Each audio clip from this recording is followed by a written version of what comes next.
इंद्र अर्जुन संवाद।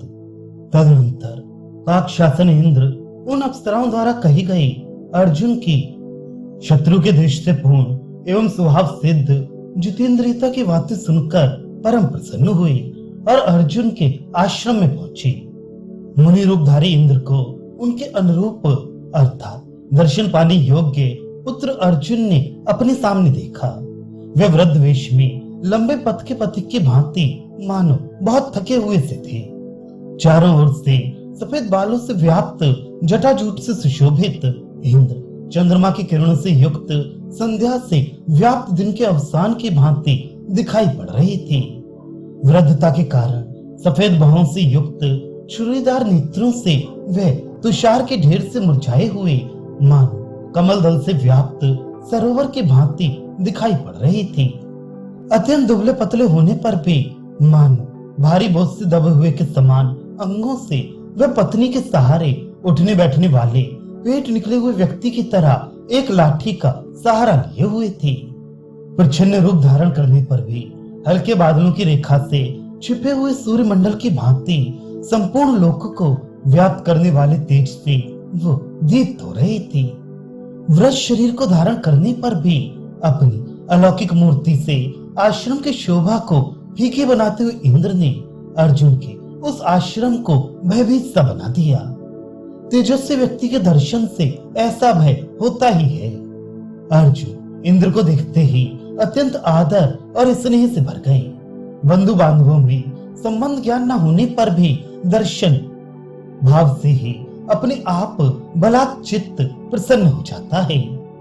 तदनंतर अपने पुत्र अर्जुन के अतिथि सत्कार को प्राप्त कर दिए गए आसन पर थोड़ी देर तक विश्राम कर इंद्र इस प्रकार बोली, ये तुमने अच्छा कार्य आरंभ किया है जो यौवन में ही तपस्या कर रहे हो, क्योंकि हमारी तरह बड़े बूढ़े लोग भी प्राय विषयों से आकृष्ट हो जाते हैं। अर्थात जो हम लोगों के समान असमर्थ बूढ़े लोग भी विषय सुखेच्छा का त्याग नहीं कर सकते, तो तुम्हारे समान युवक की तो बात ही क्या है। तुम्हारे ये सुंदर शरीर बड़ी उत्तम तपस्या रूपी गुण समृद्धियों से युक्त है, अतः वे सफल है। क्योंकि संसार में सुंदर आकृतियां तो बहुत देखी जाती हैं, किंतु उनमें गुण भी हो ये दुर्लभ ही होता है। तुम में दोनों वस्तुएं हैं, ये तो सोने में सुगंध है। यौवन लक्ष्मी शरद ऋतु के बादलों की छाया के समान चंचल होती है। विषय केवल तात्कालिक सुख देने वाले हैं, किंतु अंत में वे बड़ा दुख देती हैं। इस संसार में जन्म लेने वालों को सर्वदा दुखी दुख है और अंत में मृत्यु तो अवश्य भावनी है। अर्थात पहले तो अपार जन्म दुखी प्राणों को भोगना पड़ता है और किसी प्रकार जन्म हुआ तो सारा जीवन दुख में है और फिर अंत में मृत्यु का महान दुख फिर उसे भोगना पड़ेगा ही। ऐसा सोचकर इस त्यागने योग्य संसार में तुम्हारे समान योग्य पुरुष जन्म लेकर मुक्ति के लिए प्रयत्न करते हैं। तुम प्रशस्त चित्त वाले हो जो तुम्हें ये कल्याणकारी बुद्धि प्राप्त हुई है, किंतु ये जो तपस्या के विरुद्ध वेश तुम धारण किए हो केवल यही मेरे मन में संदेह पैदा कर रहा है। लड़ाई के लिए तैयार योद्धा की तरह तुमने ये कवच किस लिए धारण कर रखा है? क्योंकि तपस्वी तो केवल मृग चर्म और वल्कल धारण करते हैं, तुम तो मुक्ति के अभिलाषी हो। अपने शरीर के संबंध में भी निष्प्रह एवं जीव मात्र के लिए अहिंसक भावना धारण करने वाले हो। तब फिर ये दोनों महान तर्कस और ये भयंकर धनुष किस लिए धारण किए हो? अर्थात इन दोनों से तुम्हारी शांति परायणता का प्रमाण नहीं मिलता। मृत्यु की दूसरी भुजा के समान जीवधारियों के लिए भयंकर तुम्हारी एक तलवार तपस्या में निरत तुम्हारे शांति परायण होने का समर्थन नहीं करती। अर्थात शांत चित्त को भला तलवार से क्या प्रयोजन है? निश्चय ही मुझे ऐसा लग रहा है कि प्रशस्त गुणों से युक्त तुम अपने शत्रुओं पर विजय प्राप्त करने के अभिलाषी हो। अन्यथा कहाँ क्रोध के सूचक शस्त्र अस्त्र और कहाँ क्षमाशील तपस्वी लोग। तात्पर्य क्रोध और शांति के परस्पर विरोधी होने से शस्त्र अस्त्र और तपस्या एकत्र नहीं रह सकते। इसलिए मेरा अनुमान है कि तुम शस्त्र धारण करके जो तपस्या में लीन हो, वह केवल शत्रु पर विजय की अभिलाषा से हो, मुक्ति की इच्छा से नहीं।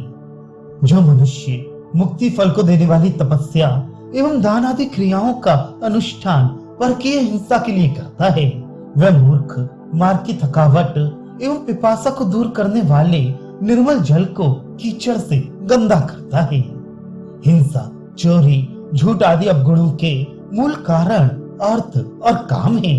अतएव इन दोनों को पुष्ट मत करो, क्योंकि ये दोनों तत्व ज्ञान की प्राप्ति में बड़े ही दुर्निवचार विघ्न हैं। अतः पुरुषार्थ में बाधा पहुंचाने वाले इन दोनों पदार्थों को पुरुषार्थ मोक्ष प्रयत्न नहीं कह सकते। प्राणियों की हिंसा करके चंचला लक्ष्मी को एकत्र करने वाला मनुष्य ठीक उसी तरह से विपत्तियों का आश्रय बनता है, जिस तरह समुद्र नदियों का आश्रय होते हैं। जो संपत्ति साधन संपन्न व्यक्तियों के लिए ही सुलभ है, जिसके रहने पर उसके रक्षा आदि का महान कष्ट उठाना पड़ता है, जिसके कारण अनेक भय रहते हैं, विपत्तियों के समान उस संपत्ति को ऐसी कोई वस्तु नहीं है जो दुख ना देती हो। तात्पर्य है कि विपत्तियां भी साधन संपन्न व्यक्तियों के द्वारा ही दूर होती हैं। खेद और भय तो विपत्ति के ही फल हैं। दुष्प्राप्य विश्वास से उत्पन्न संतोष रूपी सुख के क्रूर शत्रु धन को सर्प के फणों के समान प्राप्त करके विपत्तियां दुर्लभ नहीं रह जाती। अर्थात भोग विलास परायण अथवा धनी पुरुष विपत्तियों से छुटकारा कभी नहीं पा सकते। लक्ष्मी कभी किसी प्रकार का भेदभाव नहीं करती, इसका कोई प्रिय नहीं है। वे मूर्ख मनुष्य हैं जो अनुरक्त न होने पर भी इसमें आसक्त होते हैं। सच है, लोग कुटिल स्वभाव के होते ही हैं। लक्ष्मी संपत्तियां दुशील पुरुषों के संबंध में चंचल होती हैं, अतः यदि इसे चंचला कहा जाता है तो इसमें निंदा की कोई बात नहीं है। ये तो उसकी स्तुति योग्यता ही है। किंतु ये नीच स्वभाव वाली लक्ष्मी सदाचारी लोगों को भी छोड़ देती है, यही उसकी निंदा का विषय है। इसलिए अर्थ अर्थात धन संपत्ति को पुरुषार्थ नहीं कह सकते। यदि तुम ये कहो कि मैं अपने अर्थ कामना से नहीं, वीर धर्म के पालन के लिए, अपने शत्रु संहार के लिए ये तपस्या कर रहा हूँ, तब भी परपीड़न के कारण ये अनुचित ही है। क्योंकि अनिष्ट वस्तुओं के संयोग के समान इष्ट वस्तुओं का वियोग अतीत जन्म के शरीर में मन को दुखित कर चुका है और भावी शरीर में भी करेगा। वर्तमान में तो करता ही है, जैसा कि तुम्हें भी अनुभव होगा। तात्पर्य है कि प्रिय का विनाश दुख का कारण होता है। इष्ट जनों का समागम होने पर रिक्त घर द्वार भी भरा पूरा सा मालूम पड़ता है। विपत्तियां भी उत्सव के समान मालूम पड़ने लगती हैं और वंचना भी लाभदायक होती है।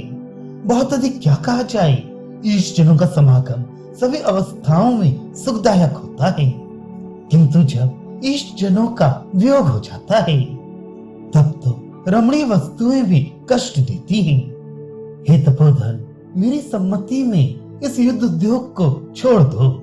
मुक्तिदायिनी अपनी तपस्या को खंडित मत करो और जन्म मरण के बंधन से छुटकारा पाने के लिए शांति का आश्रय लो, अर्थात विजय की कामना त्याग दो।